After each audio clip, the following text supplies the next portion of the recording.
uSibusiso Siwela uneminyaka engama-29 sele eneminyaka eli-12 ethengisa inyama yenkukhu kule ndawo.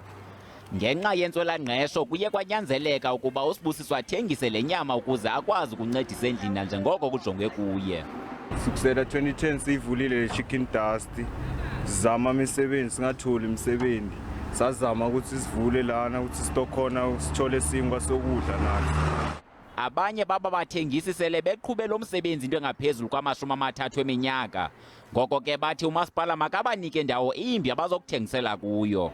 Uma bathi bayangiqosha, bayangidilitela, ngishone kuphi ngoba ngingumthele weni ngigugile ngiphelile ngina 62 years. Uma sidilitela usho ukuthi sishonephi, sophila ngani?